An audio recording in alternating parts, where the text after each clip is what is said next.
Untuk mengenai transportasi, gimana pun juga ini sebagai intro kita harus tahu mengenai ancient sacred knowledge, karena bagaimanapun juga di masa itu bahkan jalur transportasi saja sudah sangat sempurna di masa itu ya.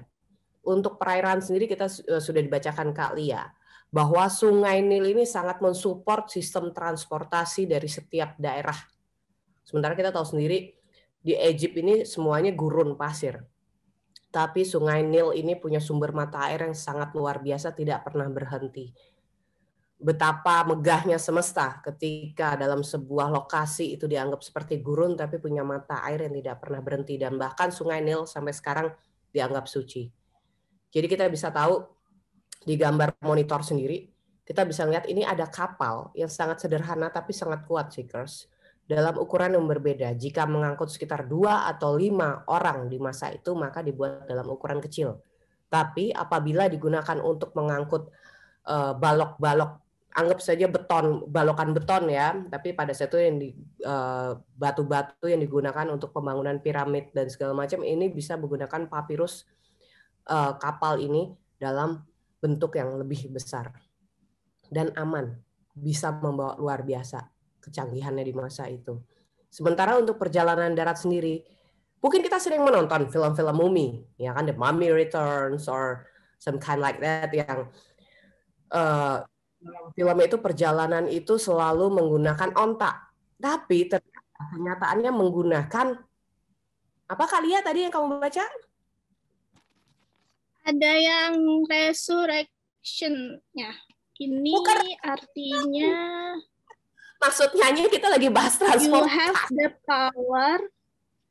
You have the power to reinvent yourself at any moment. Keledai. Kebayang nggak keledai kayaknya pemalas banget. Iya. Itu kurang kuat kayaknya. Kurang kuat kalau di Bandung malam ini boleh chatnya di on kan ya, karena ini biar lebih interaktif gitu loh, karena kontennya udah berat jadi kita harus lebih interaktif. Nah, keledai ini sendiri punya filosofi. Ternyata keledai ini kesannya pemalas, tapi dia berhati-hati. Tapi jangan jadikan keledai ini untuk menganggap oke, gue meng-cancel, menunda segala sesuatu, kan gue kayak keledai, nyantai aja. Enggak gitu juga. Keledai itu meskipun kesannya pemalas, tapi dia tahan banting. Dia berhati-hati. Dia tidak terburu-buru. Inilah filosofi yang digunakan oleh bangsa Mesir secara pemahaman sakral.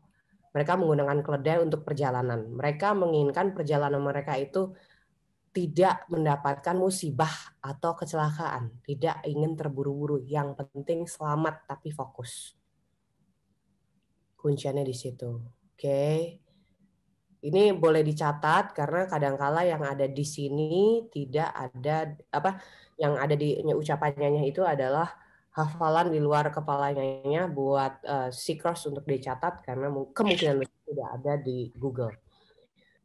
Iya, iyanya. Aku tadi nggak fokus lihat kedelai soalnya. Kedelai apa keledai? Keledai. Oke. Keledai.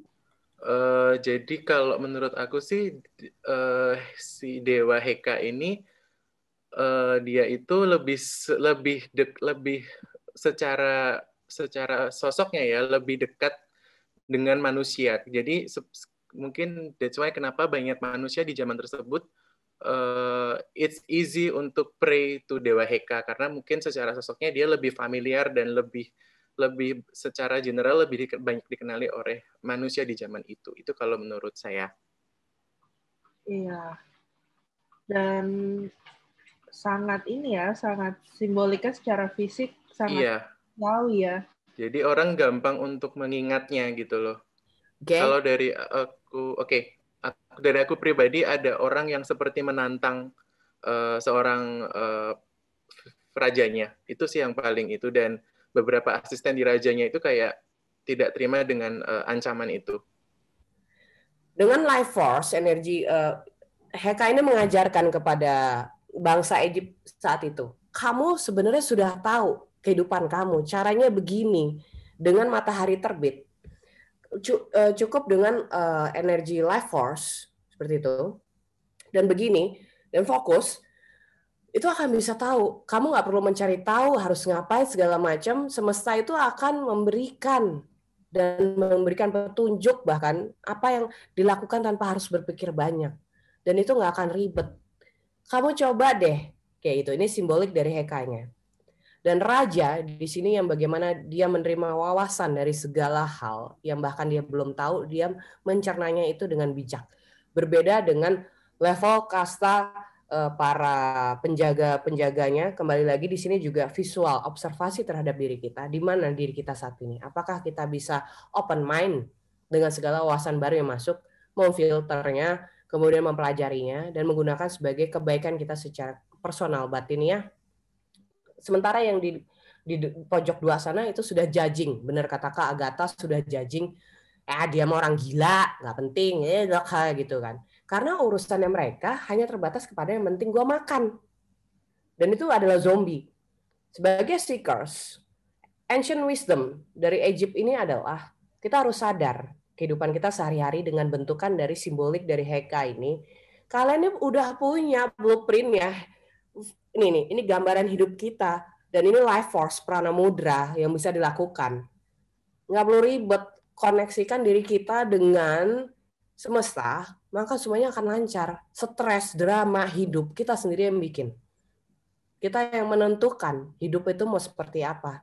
Mau kehidupan dan kematian itu setiap level berbeda. Ada yang memang sudah cukup pada akhirnya mati. Ada yang menyerahkan, oke, gue serahkan kematian gue sama semesta. Kalau udah selesai ya udah.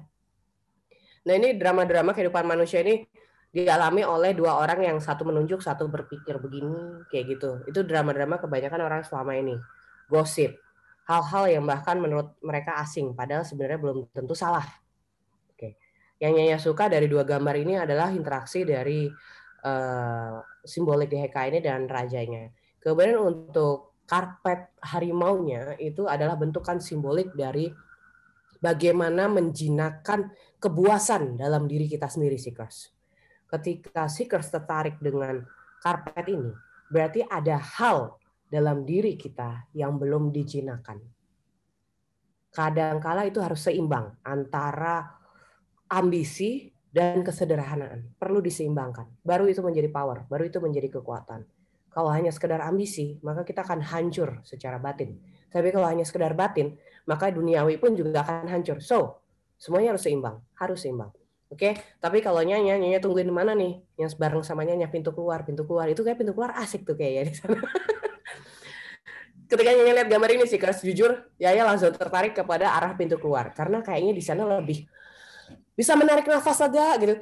Bisa kayaknya keren banget di luar gitu. Itu dikekep sama drama-drama apapun itu yang di dalam ruangan. Tapi kembali lagi, ini tidak ada salah dan benar. So, Nyanya Wakling, Kak Dewi Putri tadi sebagai perwakilan Prana Mudra dan juga Seekers yang sudah menginformasikan mengenai Prana Mudra. Terima kasih. Pokoknya di webinar ya Zoom-nya Urban, kita harus setiap saat harus selalu siap sedia karena ada pelajaran mudra setiap hari. So, Kak Chandra, kita akan ke halaman berikutnya.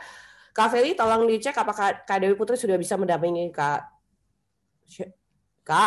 Sheldo? Yes. Dirimu siap membacakan halaman berikutnya ya? Siap. Kak, mau nanya, apakah Dewa Heka itu ada hubungannya dengan our higher self nggak? Ya. Itu perwujudannya ya berarti? Our higher self, yes, definitely. Oke. Oke, silakan Pak Chandra, halaman berikutnya. Jadi selain dirimu baca nih, Kak Sheldo, wawasan baru apa yang kamu dapatkan? Setiap orang punya tujuan hidup masing-masing dan setiap tujuan hidup masing-masing itu sudah dituliskan atau sudah dijabarkan di setiap manuskrip. Tapi mungkin kalau zaman sekarang tidak mungkin ada manuskrip yang seperti ini karena secara dunia sudah modern. Tapi mungkin zaman dulu di mana kita belum ada modernisasi, tapi secara nggak langsung mereka itu ajaib karena mereka sudah bisa mendefinisikan manuskrip hidup setiap manusianya gitu. Itu sih. Dan Nyai juga baru setelah ini Seekers, kenapa ini Nyai munculkan? Karena ini ada beberapa ritual di Egypt yang turun-temurun bahkan sampai ini kan manuskrip ini sebelum Masehi, dan setelah Masehi itu berjalan bahkan di abad ke-5 itu masih digunakan ritual tersebut. Ini adalah bentuk mantra sebenarnya. Adalah bentuk mantra di mana ketika setiap kelahiran seorang anak ini akan dibacakan. Dan memang ada urusannya dengan Heka karena ini terdapat dalam manuskrip Heka, di mana anak-anak ini akan di-blessing oleh energi Heka itu sendiri sehingga mereka secara bawah sadar, kembali lagi mistik ini terkadang terkoneksi dengan bawah sadar seekers. Oleh karena itu kenapa banyak orang di luar sana bisa terkena black magic, pelet segala macam karena bawah sadarnya lost, hilang. Bawah sadarnya bahkan mereka tidak bisa defense. Sementara Heka ini maksudnya adalah bayi-bayi ini secara bawah sadar sudah punya defense. Ini adalah sakral, wawasan sakral dari ancient Egypt. Anak-anak bayi di masa itu bawah sadarnya sudah dibikinkan defense agar tidak ada serangan-serangan black magic atau apapun yang akan mengganggu perjalanan hidup mereka. Seperti itu. Dan di Google nggak ada. Di Google nggak ada. Jadi gini, kemarin ketika Nyanya membuat pada akhirnya total 177 halaman, ini terwakili beberapa dewa yang memang jarang muncul. Yang paling sering itu Osiris, Hades, Anubis sendiri juga tanda petik informasi sudah cukup, sudah sering, yang lain yang penting. Dan Heka ini kenapa Nyanya keluarkan karena dia dianggap termasuk dewa yang paling tertua bahkan sebelum Masehi. Di part 2 nanti ada Amenra berhubungan dengan matahari, di mana itu adalah salah satu akar, roots dari bahasa Amin dari setiap religion yang ada di muka bumi ini, Amenra. Jadi kembali lagi Urban Monk ini kita akan menginformasikan sejarah-sejarah ancient yang kita nggak boleh hilang, kita nggak boleh lupa sama sejarah kita apapun itu sebelumnya. Kenapa? Biar kita bisa mengakar, mempelajari segala sesuatu, biarkan kita mendapatkan wawasan yang penting agar kita bisa menemukan diri kita sendiri. Kadangkala alam semesta memberikan tes terhadap bawah sadar kita. Ini bisa ditulis seekers ya, karena tidak ada di ini. Terkadang alam semesta memberikan tes terhadap jiwa kita, bawah sadar kita lewat mimpi. Sehingga keputusan-keputusan kita dalam hidup itu akan dipengaruhi juga dari apapun yang kita lakukan dalam mimpi. Di sini tidak ada salah dan benar. Di sini adalah mengenai sejauh mana kita bisa memahami diri kita dan hal-hal misteri di luar. Dan salah satu timnya malam ini memang Nyanya minta istirahat karena setelah mimpi itu sakit. Karena kembali lagi, ternyata yang dihadapi adalah fear-nya sendiri. Ular kobra di dalam mimpinya adalah dirinya sendiri yang dia pukulin. Fear-nya sendiri yang dia pukulin. Yang dipikir itu adalah sesuatu yang berbeda dengan dirinya. Kalau yang dialami oleh Kadayu itu adalah bentukan dari koneksinya ya dengan Kadayu dari evolusi lalu yang memang hanya nggak banyak ceritakan, tapi Kadayu mengalami banyak hal yang mohon maaf Kadayu mimpi kamu lebih banyak daripada soulmate kamu, tapi itu di masa lalu ya, sekarang udah enggak gitu kan. Itu adalah bentukan dari evolusinya di masa lalu yang banyak menjadi petapa dan menghindari duniawi di masa itu. Tapi di masa sekarang Urban Monk kan petapa modern. Seekers kita ini adalah petapa modern. Kita tidak bisa di dalam goa. Kita harus tetap menghadapi realita tujuan hidup kita sebagai orang modern. Tapi yang menyeimbangkan dengan spiritual. Itu yang paling penting. Kita nggak bisa all spiritual, tapi duniawi kita lupa. Dan kebalikannya, nggak bisa seluruhnya duniawi, tapi spiritual kita lupa. Kita harus seimbangkan. Dan mimpi-mimpi Kadayu mengenai ular kobra kiri dan kanan itu adalah yin and yang, di mana di masa itu Nyanya sudah bisa menghadapi fear-nya sendiri. Kembali lagi, entitas, makhluk entitas apapun yang mungkin disebutkan itu Kunti, genderuwo, segala macam, itu tidak akan pernah bisa mengganggu manusia, seekers terutama apabila kita mengenali ketakutan diri kita sendiri. Oleh karena itu di tim Urban Monk itu dihajar dan diajari untuk menghadapi ketakutannya sendiri yang berbeda-beda, sama gelap, sama apapun drama-drama. Karena kembali lagi menjadi tim Urban Monk itu nggak mudah loh. Itu aja sih kunciannya. So, Kak Sheldo,